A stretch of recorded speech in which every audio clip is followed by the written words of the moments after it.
sailing, we are being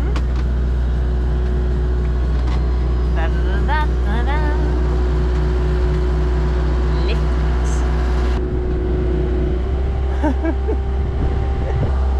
I'm not really fan of air sailing. So the boat is a mess now because we're going to pack our stuff for a little bit of land life. We rented an apartment for 2 weeks while the boat is going to be on the hard. So for 4 months in the water. This is it after power wash. This is what's on there.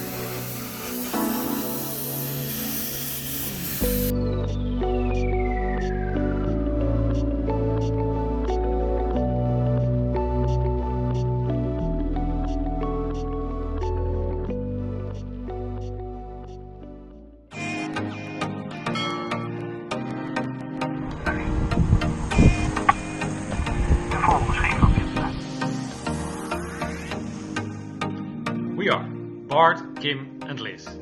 We fell in love with sailing and each other on a sailing school. We bought Tranquility, a 33-foot sailboat to explore the world. But then we got our lovely daughter, Liz. And after 2 years of sailing with her around the Netherlands, we feel confident enough to live our dream with the 3 of us.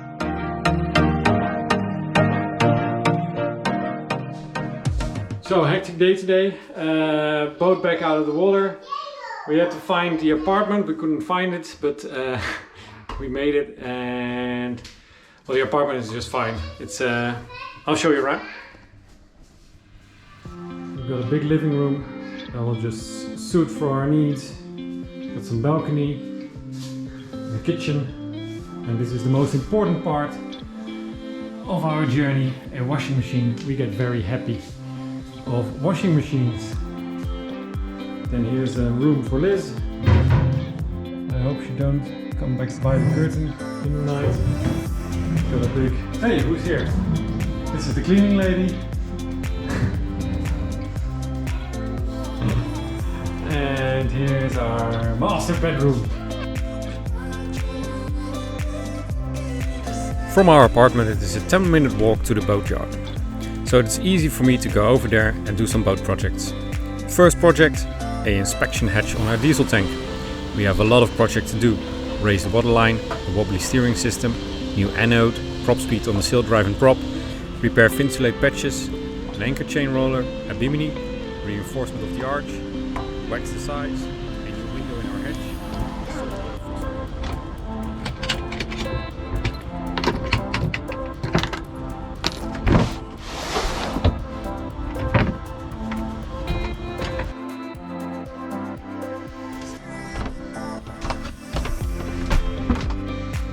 This is our bed in the aft cabin, and there's where our diesel tank is located.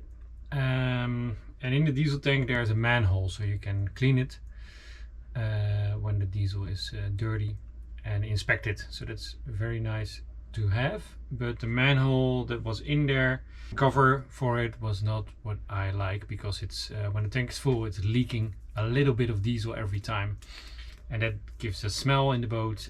And well, Liz is sleeping here, so we don't really like it.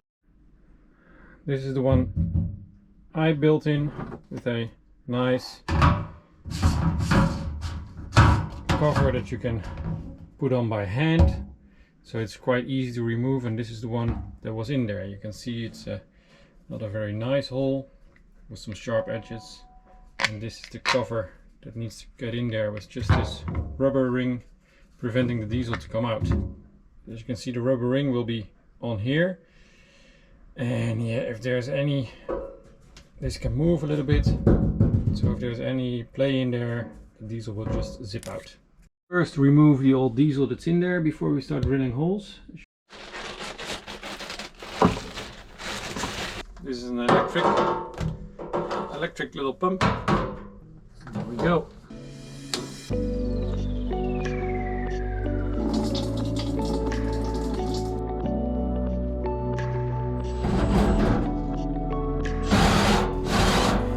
drilling a hole in stainless is a pain in the behind. You need to drill slow and cool the hole saw with oil. Because if you overheat your drill, it will get blunt. I know this does not look good. I am using the old hatch as a guidance for the drill. Not a very good idea. The drill keeps sliding off, and I'm worried I don't get a nice hole.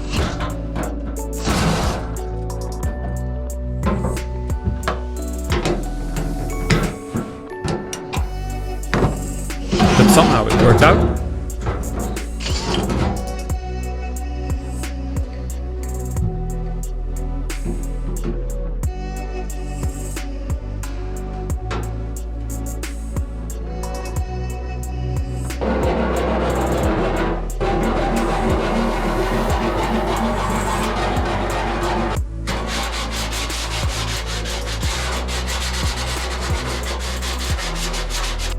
I sand down the edges as smooth as possible.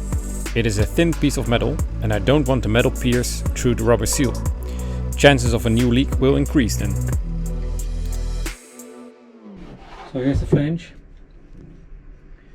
You can see here is the rubber, and then you tighten up those 4 bolts and it squeezes this metal piece into the rubber. The rubber expands to the outside and it presses against the wall of the stainless steel. So it just slides in there, screw the 4 bolts, and it should be tight and leak free.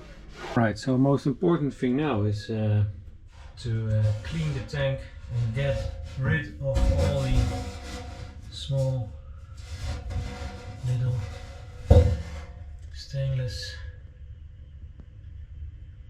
A little advice: if you're ever going to drill a big hole in stainless steel and you want to collect all the little metal parts that are coming off, I found out that these wiping cloth to do some polishing or waxing on, waxing off, the metal parts attached to it very good.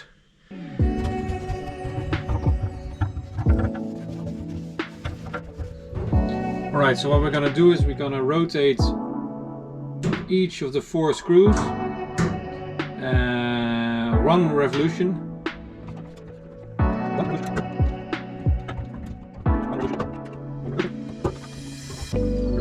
Then we see if it can still be moved. Yes, it can. So we repeat the process. So if you need to turn something just 1 revolution clockwise, I'm using a mark. I use the marker on the handle, so you know when you made a full turn. Yeah, I can't rotate it by hand anymore. So now it says give it a go 4 more times. Each screw another 4 revolutions, so that's a lot.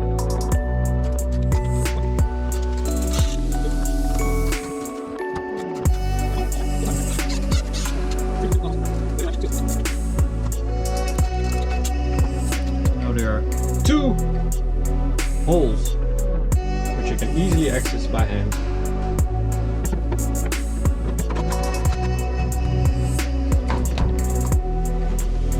Alright, so no more diesel smell in the bedroom of Liz.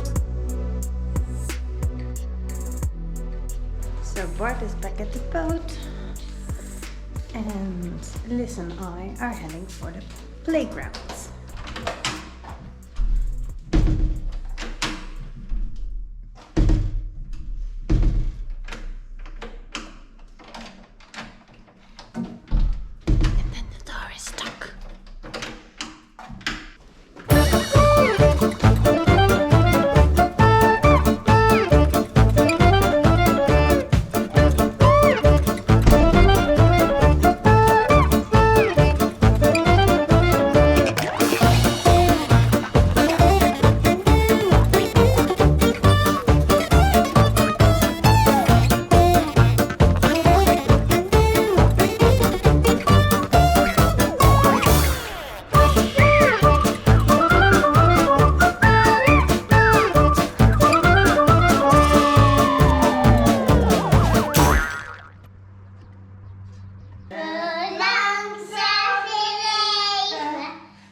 1, 2 en blazen.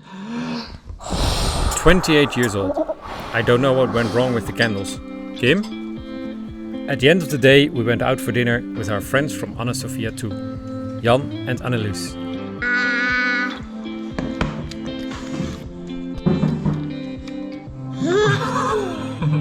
Clown. Pap, ik denk het niet.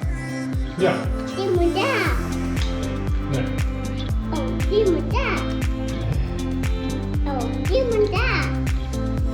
Ja, Ook niet hè? ook niet hè. Die. Ja, dat denk ik. Ik denk het daar. Goed zo. Ik denk het. Die moet daar. We're going to take a closer look to the Finsulate. Here behind me. This is all power washed, and then there's from the straps. There's you can see still there has not been a power wash over it. So this is how the Finsulate got out of the water. Just green algae, and over here you can see after a power wash. Also, I don't know how this can happen, but maybe from the, I think from the strap. Yeah, this must have happened from the strap to get it out of the water. I think a lot is holding up quite well. I mean, there are still some spots where you can really remove the algae, but there's no hard fouling on there. But what it worries me is that a lot of corners and also a lot of places in stripings are letting go.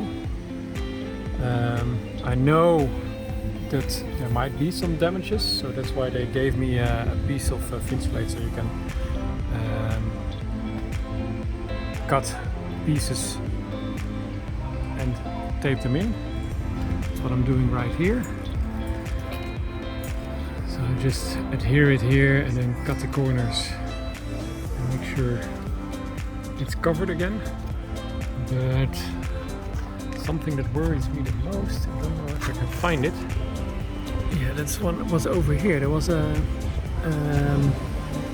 barnacle growing in here and it pushes the edges away. So if there's a little bit of white and a barnacle can grow, then they push the edges away and then you've got a bigger piece and then growth coming there. So that's something that worries me. I had contact with Finsulate, and corners coming loose is a warranty matter. So next time when we are hauled out, we assess again and they say they will come up with a solution. My fault is I did not raise the waterline, and you can see a filthy band on the red striping. So we go for a quick fix and raise it with anti-foul paint.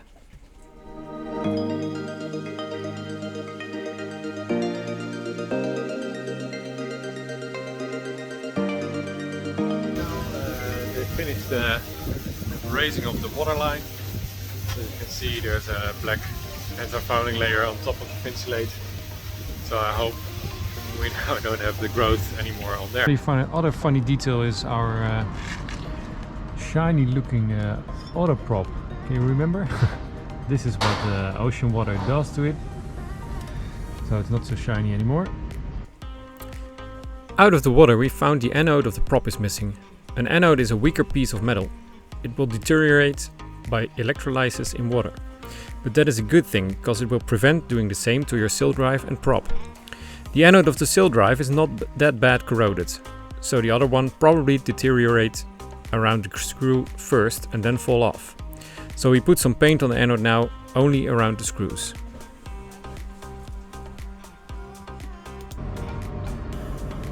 And now we're gonna do some prop speed on the sail drive and on the propeller as well. So we're at Sopromar in Lagos. I need to find the anode for my auto prop. They have got everything up here. I mean, this is just one big shop.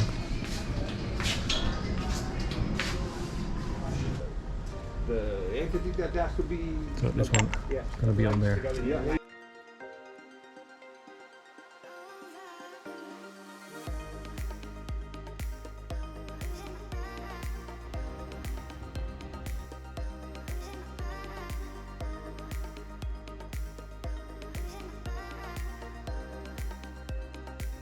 And as promised, the propspeed. It's a silicon-based anti-fouling, and it's best used on your prop and on your sail drive because you've got a lot of water stream from the prop going alongside, so it washes away any growth. Boat works. Well, just let me show the inside of the boat. Is it livable? So we decided to do a lot of jobs by the boatyard. So it's a bit of a luxury for us because last winter and in the part before we left, I did all the jobs myself, mostly what I can do. But now we are on our way, and we noticed that it's also a bit tough that I'm doing all the boat jobs and Kim is with Liz all the time, and we don't get to explore the Algarve. So that's why we decided to let the boatyard do a lot of jobs. Yeah.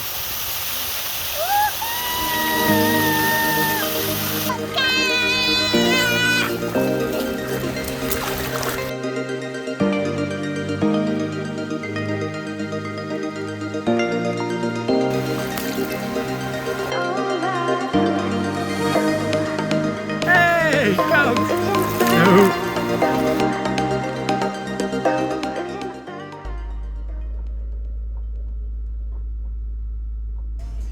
Some old footage, but can you hear the ding ding ding ding ding ding? Seems to be a problem in our steering system. The problem is the bearing that's there. The lower bearing, probably this one is worn out a bit. So there was a lot of play when we used the rudder, like ding ding ding ding. Alright, so as you can see, well, not the problem gets bigger, but the job gets bigger. It took the entire pedestal off so it could get the bushing out. So, this is what's called the lower bushing. It was a bronze bushing and time created play in there.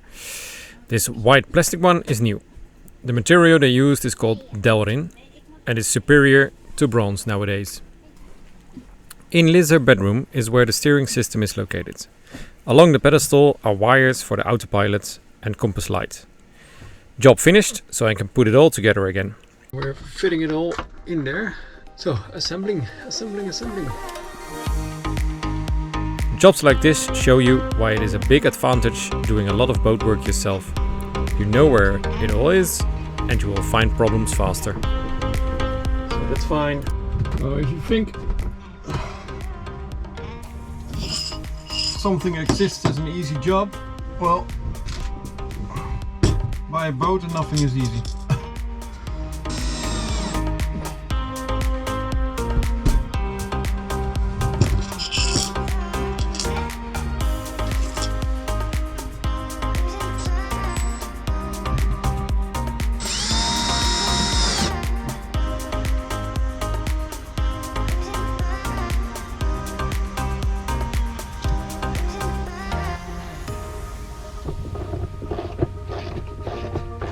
There's the camera.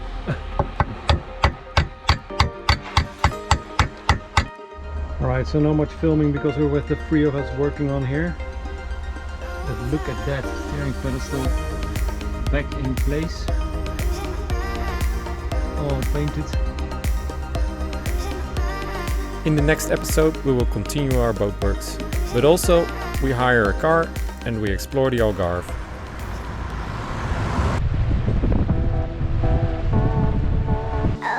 And a boat. Yes, we're going to the boat. Well, this was it. If you have any questions, please let us know. And for now, goodbye and thank you very much for watching. Fair winds to you all.